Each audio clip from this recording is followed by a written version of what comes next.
the blanket, and the chill stabs at my skin like ice needles. Both children are grown and gone, and my husband. So sorry, dear. Hattie has been so naughty today. She's not usually this unruly. I look down at the small, round woman standing in front of me. The roses in her cheeks have probably been put there by a mixture of embarrassment and exertion, but I imagine it's mostly embarrassment, so, to put her mind at rest, I say, "It's honestly not a problem. Hattie seems like a very friendly dog. You're lucky to have her." The roses pale a little. "Thanks, I am.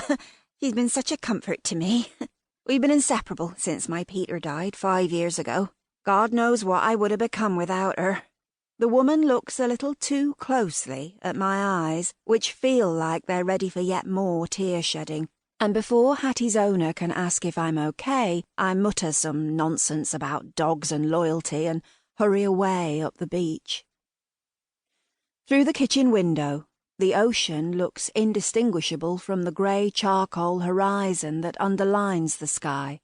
On afternoons like this, it's as if the elements have morphed into each other, presenting a uniform wall of moisture, beach to water, water to sky, thick, deep, impenetrable.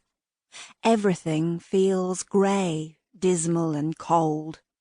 I think about Hattie's owner, who's been without her husband for 5 years, and wonder if it looks less grey to her. Perhaps colours are seeping back to her edges, warming away her longing and loneliness. Hattie would help too, no doubt. Perhaps I should get a dog. On the balcony, tea in hand, wrapped in a blanket, I inhale the damp salt air. A dog would be more trouble than it would be worth, I decide. They are trying, need walking, and jump all over the furniture with half the ocean dripping from their fur. And how much would a dog really help? When I'm lying awake at 2 a.m. in the bed that's too big, it's Adam's arms I want around me, not a dog across my feet. It's early days. He's only been gone 6 months. Give it time, everyone says. People seem to know about time and healing. I'll be buggered if I know how. Even people who, as far as I know, have never lost anyone, all seem to be authorities on grief and moving forward, as they say. Moving forward to where and to what? I don't want to move forward. I wanted to move back to the day my husband's car came off a country road and into a tree. Wanted to warn him, rise up like an apparition from the white line and shriek at him, wave my arms, make him stop before it was too late. Adam had apparently been going too fast around a bend, obviously not expecting a herd of escaped cows in the road. The times I'd told him about driving too fast on those little Cornish lanes. I swallow a mouthful of tea and hold the warm mug to my chest.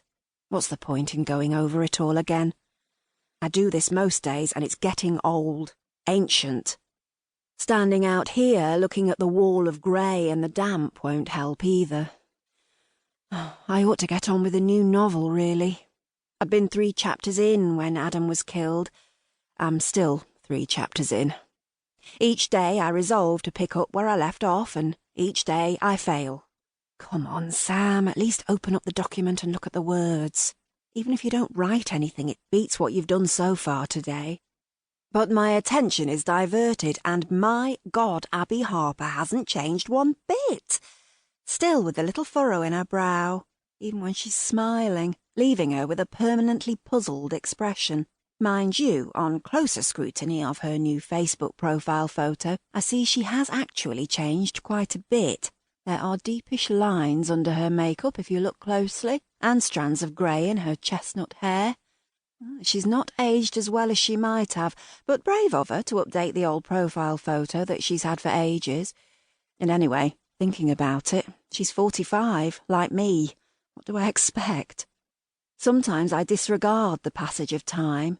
In my head, I'm still 18. A glance in the living room mirror tells me I still look like I'm in my late 30s, despite the harrowing past 6 months. There isn't much grey in my dark hair and my lines. OK, so there might be a few more than there were before Adam died. I sigh. This is not getting on with the novel, is it? No. I'd fully